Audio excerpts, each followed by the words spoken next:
Hello, amazing people.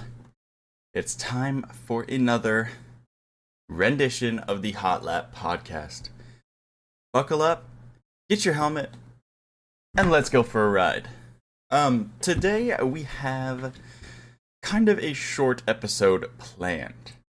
It should be about 10 minutes of all of the racing news that you need from the past weekend mostly. I think the NASCAR and the Formula One race that we'll be covering today were both over the weekend. We had Imola in Italy in the Formula One calendar for this weekend, as well as a NASCAR race that took place in North Wilkesboro. That would have been the NASCAR All-Star race. Let's jump straight into it with our Formula One news right now.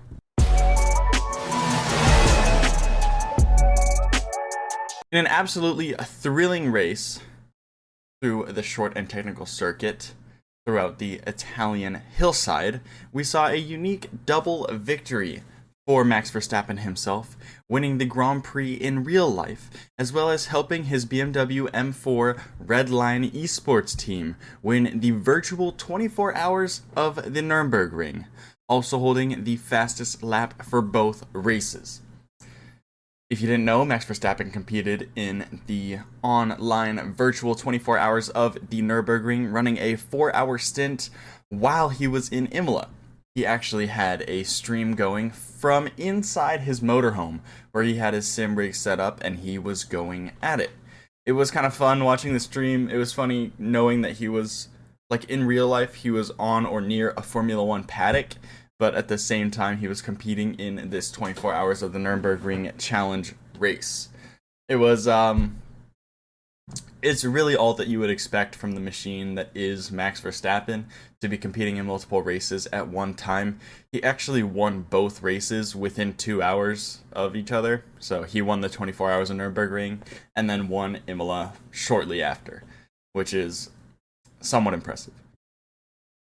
However, Red Bull gave us some worry in the practice and qualifying sessions, appearing to be much slower than the upgraded McLaren and Ferrari counterparts that were putting in competitive times. This evident lack of pace was shaken off by Max, who qualified on pole position. His teammate Perez, however, could not pull himself out of the slump, being knocked out in Q2, fighting with Daniel Ricciardo at the end for P10. Ricciardo did end up winning the duel and continued into Q3. The top 10 for the grid after qualifying were Verstappen, Norris, Leclerc, Sainz, and Piastri, who qualified third but ended up picking up a grid place penalty and was moved demoted back to fifth position. George Russell came after that.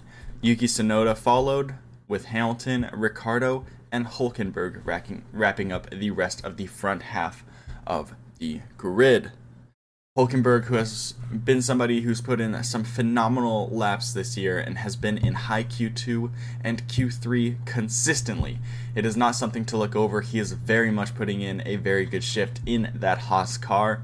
I think that it has been something that has been looked over, but should not be something to be looked over, because the way that he is carrying that Haas team and giving them consistent shots at points is a huge step up from the drivers that they have had in the past and where they have been fighting throughout the field. The Imola race itself was nothing to marvel over. It was fairly clean racing all around. I think after the first lap, all the cars were spaced out by about a half a second or more. There's no real points of action. Sergio Perez was able to finish in the points to contribute to Red Bull's points for the race. He made his way up to 8th and was unable to go past the two Mercedes drivers that finished in front of him, being George Russell in P7 and Lewis Hamilton in P6. Wow.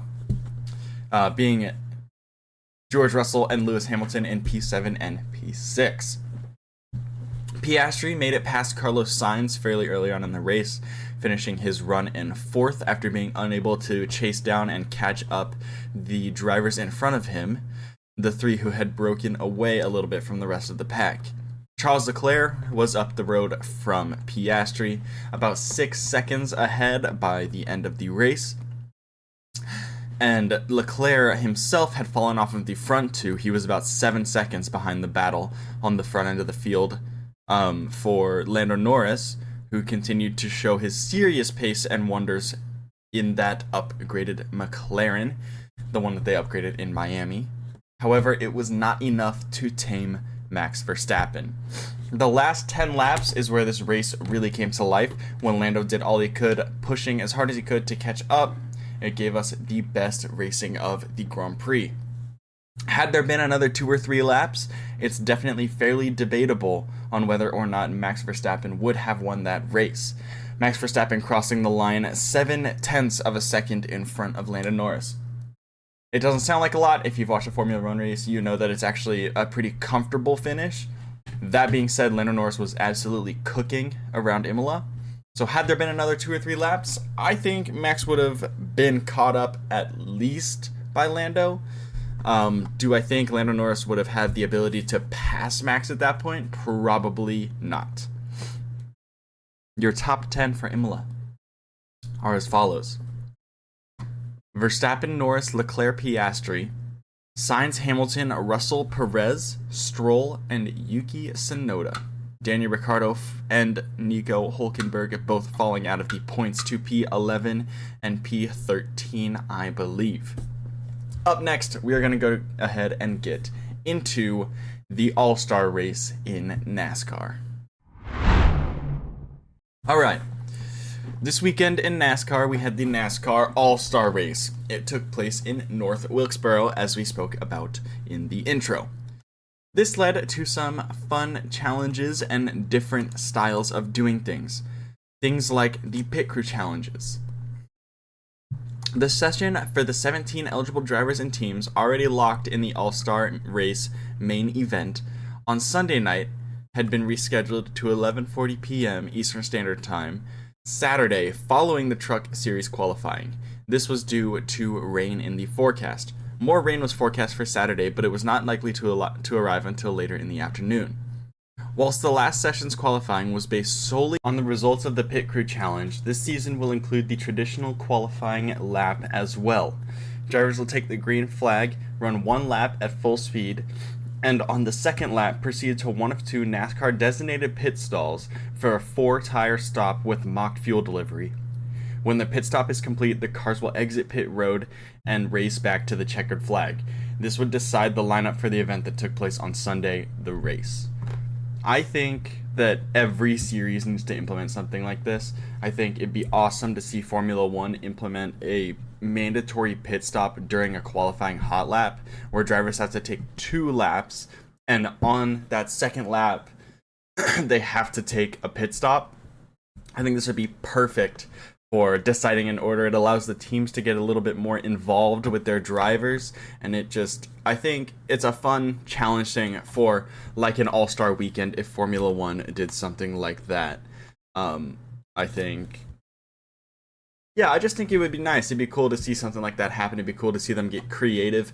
Maybe it doesn't even have to be that. Maybe it's just something very, very similar to that.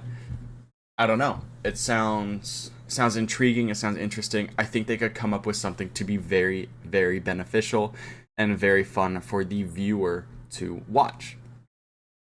Now, jumping into the race, we're not actually going to talk too much about the race. I'm just going to give you guys the lineup and the finishing order. It was a 200-lap race. It was entertaining. If you want to watch the highlights, I highly recommend you go watch the highlights. There was a big fight that broke out after the race where pit crews and officials were getting involved. I absolutely recommend that you watch this race.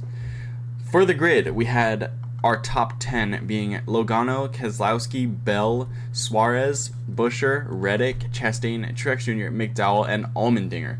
By the end of the race, Logano was able to hold on to that first position, followed by Denny Hamlin, then Buescher, Larson, Blaney, Wallace, Chastain, Chase Elliott, McDowell, Busch, and Gregson came in 11th. Don't know why I read that one off. I just read a little too far down the list.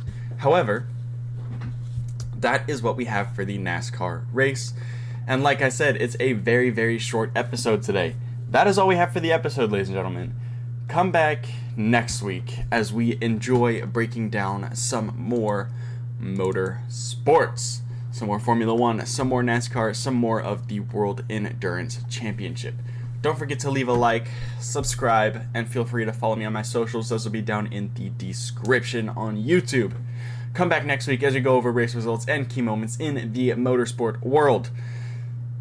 Until next time, ladies and gentlemen, do not forget to brake late and accelerate early.